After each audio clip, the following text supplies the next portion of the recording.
एरी own Avon शहर हमेशा से सायों और फुसफुसाहटों का शहर रहा है। पहाड़ियों के बीच बसा, धुंध में छिपा, ये वो शहर था जहां अलौकिक कहानियां पीढ़ी दर पीढ़ी सुनाई जाती थीं। इन कहानियों में सबसे बदनाम कहानी थी विक्टोरिया हॉस्पिटल की। शहर के ऊपर एक कंकाल की तरह यह हॉस्पिटल एक बीते युग की याद दिलाता था। लोग कहते थे कि इसकी वीरान गलियारों में आत्माएं घूमती हैं, रात के सन्नाटे में उनकी चीखें गूंजती हैं।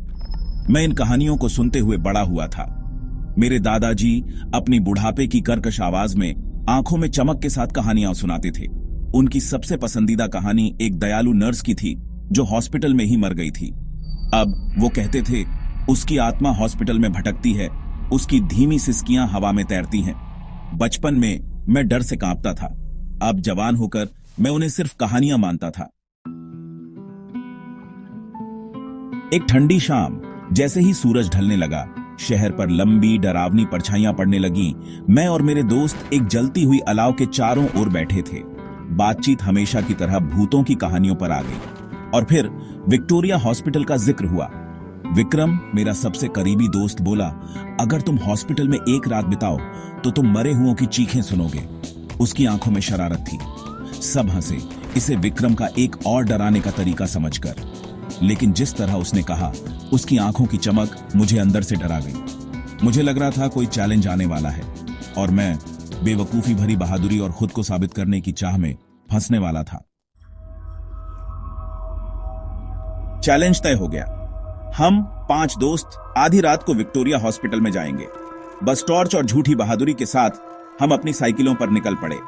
रात बिल्कुल खामोश थी, बस पत्तों की सरसराहट और हमारी सांसें सुनाई दे रही थीं। हमारी साइकिलें हॉस्पिटल जाने वाले कच्चे रास्ते पर चल रही थीं। हर मोड़ के साथ मेरे अंदर एक डर बढ़ता जा रहा था। जैसे ही हम मंजिल के करीब पहुंचे, पेड़ों से एक ठंडी हवा चली, मानो कोई आत्मा सीटी बजा रही हो। ऐसा लग रहा था जैसे वो हमें वापस जाने की चेतावनी दे रही हो। लेकिन जवानी का घमंड हमारे दिलों पर छाया था। अचानक विक्रम की साइकिल कंकड़ पर फिसल गई। वो हैंडल बार से नीचे गिर गया, जोर से। हम सब उसके पास दौड़े, अपना डर भूलकर। वो डरा हुआ था लेकिन ठीक था। हालांकि उसकी साइकिल का टायर पंचर हो गया था। जैसे ही हम उसके आसपास इकट्ठा हुए, एक खौफनाक चीख रात में गूंजी। ऐसा लगा जैसे वो हॉस्पिटल के अंदर से आ रही हो। हमारा खून जम गया। हमने अपनी टॉर्च जलाई। उनकी रोशनी अंधेरे में नाच रही थी। वहां टॉर्च की धुंधली रोशनी में एक बूढ़ा आदमी खड़ा था। फटे कपड़ों में, उसकी आंखें डर से चौड़ी थीं। उसने कांपते हुए उंगली से हॉस्पिटल की ओर इशारा किया। वो यहां हैं, उसने कहा। उसकी आवाज डर से भरी थी। आत्माएं, वो असली हैं। इससे पहले कि हम कुछ कर पाते, वो मुड़ा और अंधेरे में भाग गया। उसकी हंसी गूंजती रही। हम वहीं खड़े रहे, डर के मारे जमे हुए। हमारे दिल धड़क रहे थे। हवा गरज रही थी और एक पल के लिए मुझे लगा जैसे मैंने एक औरत की धीमी सिसकियां सुनी। चैलेंज एक बुरा सपना बन गया था।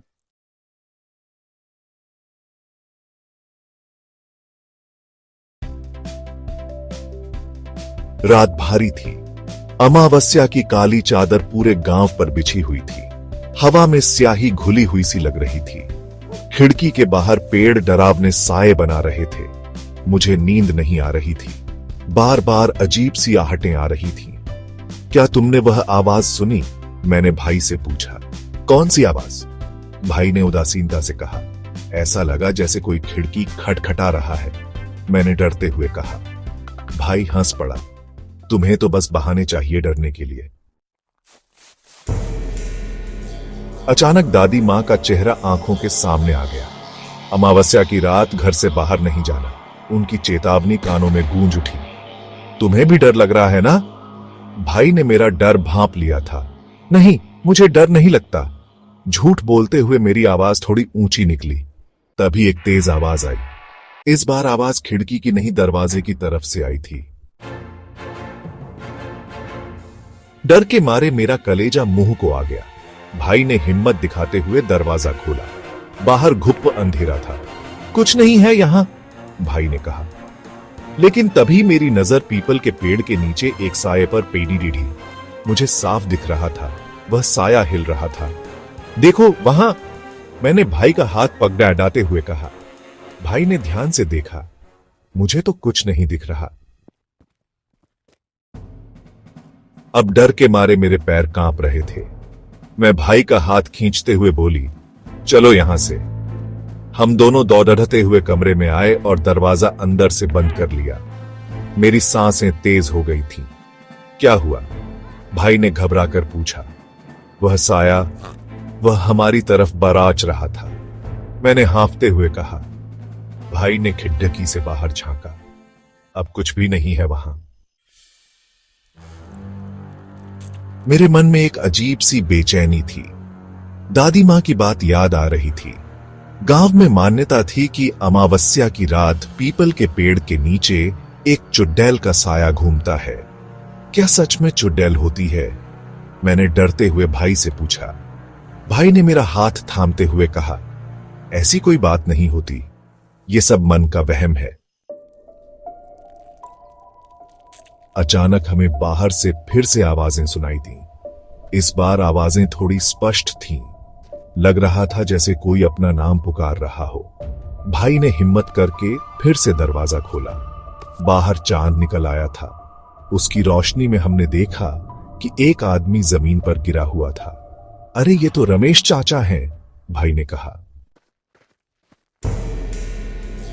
हम दोनों दौड़कर रमेश चाचा के पास गए। उनके हाथ से खून बह रहा था। उनकी हालत देखकर मन घबरा गया। बेटा, बचाओ मुझे, रमेश चाचा ने बड़ी मुश्किल से कहा। क्या हुआ चाचा आपको? भाई ने पूछा। रमेश चाचा ने इशारे से पीपल के पेड़ की तरफ देखा और बेहोश हो गए। हम डर और चिंता से पेड़ की तरफ देखने लगे। चांद की रोशनी अब पूरे पेड़ पर पड़ी डेच रही थी।